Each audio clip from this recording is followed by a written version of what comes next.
Welcome to the WTIM Morning Show. I'm your host, Avery Cooper.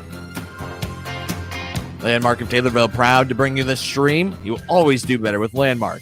And People's Bank and Trust. They put people first.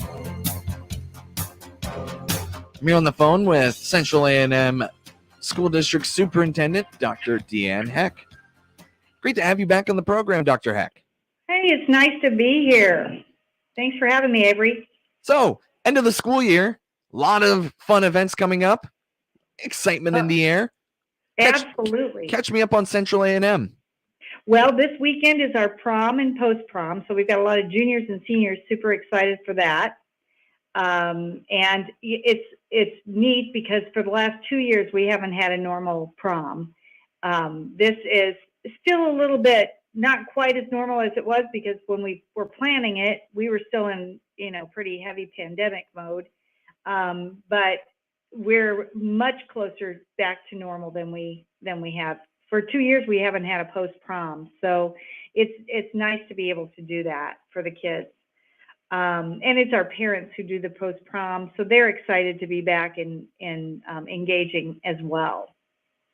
Our seniors are wrapping up. We have graduation. Well, we actually have baccalaureate on May 15th at 6 p.m. in our gym. Graduation is Friday night, May 20th at 7:30. And from this Friday, our seniors have 2 weeks left of classes. So we're coming to that final push for them. Friday, May 6th, we have an evening of arts and entertainment called Espresso Yourself. It's kind of like a coffee bar. And it's just fun. Kids will dance and sing, and usually we have some comedy acts, and that's at 6 o'clock at the high school library. It's always a fun night. The fine arts of the art drawing and picture painting. We'll have some of those there. It's just a really neat showcase for our arts in our district.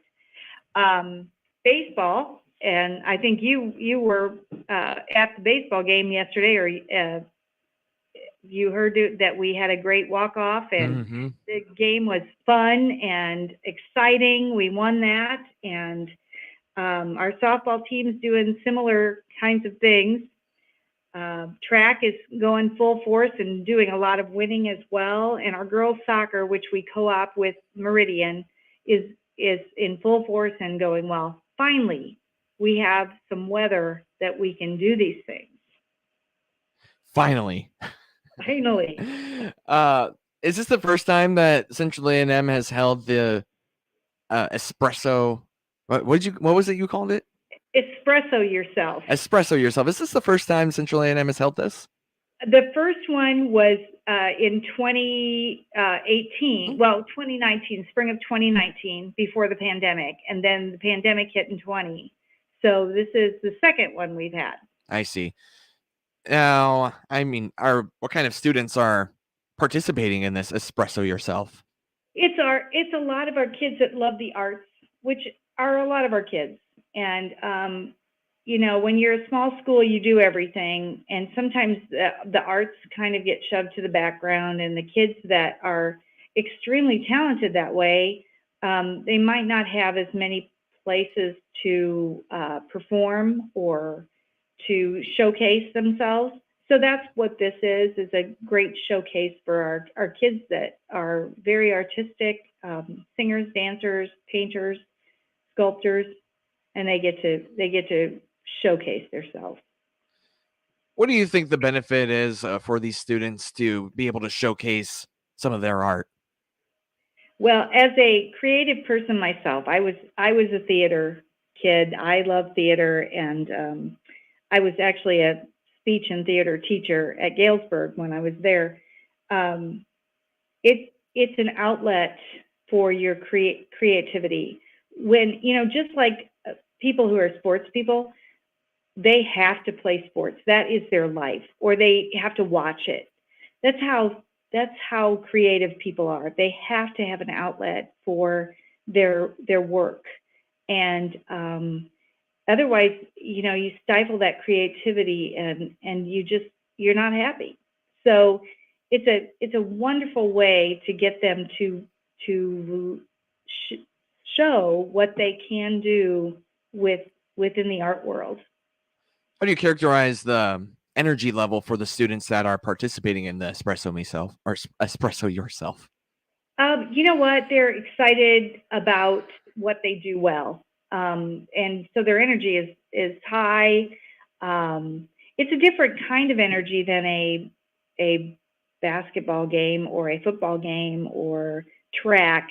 It's more mental energy than it is physical. Although there can be some physical. The dancers definitely have a lot of physical energy, and the singers as well.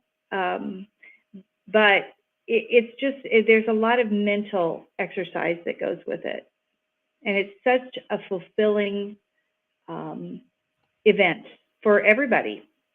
Needless to say, they must be pretty excited after not being able to do this the past couple of years. They really are. I think they're excited about getting it together and figuring out how to do it. I know we had an art show at Eastern this weekend, and so many, I think 55 of our kids were in it, and we came home with a lot of awards. So we have a lot of artists in our midst, and I think that's great. And are students still able to sign up, or is it pretty set in stone? I think that they're pretty set in stone. But I think if you went to Mrs. Barnes, she would get you signed up if they still wanted to do it. Awesome. And now shifting into, you mentioned the weather just a couple moments ago, baseball, softball, little bit of chatter. Wouldn't say anything definitive, but a little bit of chatter about maybe pushing the baseball season back just a little bit, or maybe the spring sports season back just a little bit to allow for weather to maybe have some better conditions, like kind of like we're having midweek right now. I guess, some superintendents are in the camp of weather happens, we'll get our games in when we can. Others are saying, look, we need to get more games in. Where do you lie on that spectrum? I'm a firm believer in weather happens. And I think if we pushed it back any later, it would take some kids out, because there's an awful lot of kids in the high school level that have summer jobs. So it would deplete that ability for them, and some of them really want those summer jobs. But the other piece is, on some springs we would have gotten several games in already, but this year it's just been so wet that we've had to cancel so many. So honestly, I think it's a year-to-year thing, and we can't really change it. Unlike football, where it doesn't matter if it's snowing, sleeting, raining, whatever, we play the game, right? The only thing that stops football is lightning, right? So, but when we're doing baseball and softball and track, we have to have the fields able to be played on, right, or the track able to be, the field. That those are actually field events. But so I'm kind of weather happens, and we'll get them in. We'll get them in, and it is a push. Let me tell you. So like all of these games that were rescheduled, like a game after game after game after game, and sometimes you have a triple header on a Saturday, and you really, really push to get those in. So. Yeah. And that includes, games on back-to-back days. A lot of Central A&M has been doing. Yeah. You guys have been doing a pretty good job getting the games in. I think I counted around 15. I don't have the exact number, but so far not too bad. Right. Not bad at all. Not bad. And I think we do kind of pad the games. So we have games. We know there's going to be games that get thrown out. You just know that every year. So you set a few that, we don't have to make that one up. So. Right. The non-conference ones. Correct. Yeah. Gotcha. And yeah. Okay.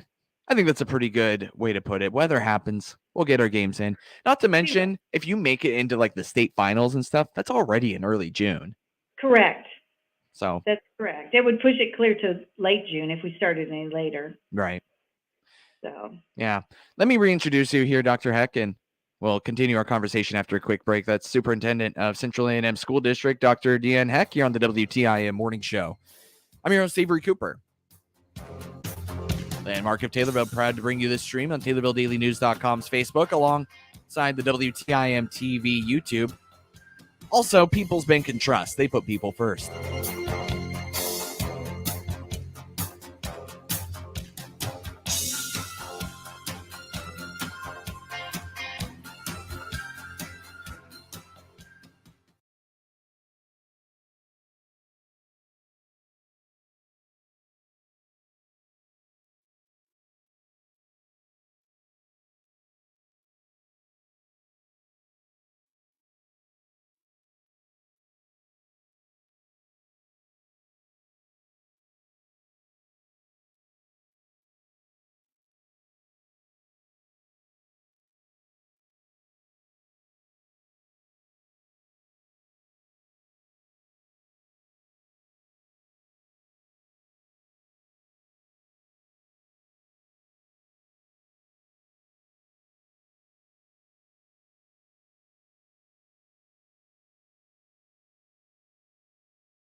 Oh, that was a little loud. WTIM Morning Show. I'm your host, Avery Cooper. Your stream sponsored by Landmark of Taylorville. You always do better with Landmark. And People's Bank and Trust. They put people first. I'm here on the phone with Superintendent of Central A&M School District, Dr. Deanne Heck. Light at the end of the tunnel has been thrown around a lot lately, Dr. Heck, pandemic and otherwise. But really, I want to know what it is that Central A&M has taken away from these trying couple of years that you will, well, let me put it this way. What have we learned at Central A&M? What have we learned? Oh my goodness. I'll tell you what, we've learned that we are a resilient group, and we could turn on a dime. If you remember in 2020, I will never forget the date, March 16th was our last day that I had teachers come in, kids were home, because on the 13th they said we were shutting down for 2 weeks. And I had teachers come in, we talked about what we were going to do, and we had to spread out in the gym. I'll never forget that. And we all wore masks, and we learned that we could turn on a dime, because at that point in time, we had enough enough computers and enough iPads and that for every child. We were one-to-one, but we weren't one-to-one. We hadn't done that yet, right? But we had enough, which was what a blessing. Right. So we passed those out the next week, and our teachers learned how to do remote, and our kids learned how to do remote, and for quite a long time, we were remote. And the following year, we were hybrid. We were part remote, part not. We've learned how to use technology to our advantage. And, technology is a good thing. It can be a bad thing if it's in the wrong hands or if it's not used correctly. It can be very bad. But hopefully, we have learned how to use it in the school system. So I think that we will always have the ability for that if something else happens or whatever. We have learned that, it's that while we do have standardized tests in the state, and we will probably across the nation always have standardized tests, they're not what's important. What's important is that our kids know the concepts, that our kids have the objectives, and they know what it is they need to learn. And we know what it is they need to learn for that year. It's not necessarily teaching to the test. We're not doing that. We are teaching. We are getting them to be qualified citizens for their future is our goal, right? Mm-hmm. And we know we can do it. We can do it at all levels. Are we tired? Oh, yes, we're tired. But this new without mask, I just read today that the CDC is saying they think that the pandemic is pretty much over for the United States. We will have times where we have outbreaks. It's just going to happen everywhere. But it's not necessarily a pandemic like it has been for the last 2 years. I think they call that more of an endemic. But I will tell you the other thing I've learned is I have these senior lunches. It's one of the things that I do, and I started it before COVID, and I had to take a hiatus for 2 years. But I have lunch with the seniors in the second semester of their senior year, and I take them out 10 at a time, 10 or 12 at a time, and I buy their lunch, and we talk about what we do well at Central A&M and what we can do better at Central A&M. And I will tell you that my kids have said, even through the pandemic, they knew their teachers cared about them. They knew that the communities cared about them. They feel very blessed to be students at Central A&M because of the love and the relationships. And I think we all came away, the most recent one, that we may be two towns, but we are one family. And I think that resounds. It was before the pandemic, and it stayed through it, and it will continue after. How much of the technology that you've had to learn through the course of the pandemic do you feel like you'll keep, and how much of it do you feel like you could probably do without? Honestly, a lot of it I think we will keep, as far as of course, nobody wants to go back to just solid everyday remote. Nobody wants to do that. It's not good for kids. It's not good for teachers. It's just hard. It's very difficult. But when we need to do a remote day, we can do a remote day. And kids have their computers. They have their devices. They can go home and work on that. It actually makes the sharing of homework much easier back and forth. And we had that ability before, but we didn't use it to its fullest extent. Right. Now we do. So I think that's a piece. Yeah. I'm sorry, we're all out of time here, but that is Superintendent of Central A&M, Dr. Deanne Heck, here on the WTIM Morning Show. Thank you so much for coming on the program, Dr. Heck. It's great to hear from you. Thanks for having me. I am Mark of Taylorville, proud to bring you the TaylorvilleDailyNews.com Facebook stream, along with People's Bank and Trust. They put people first.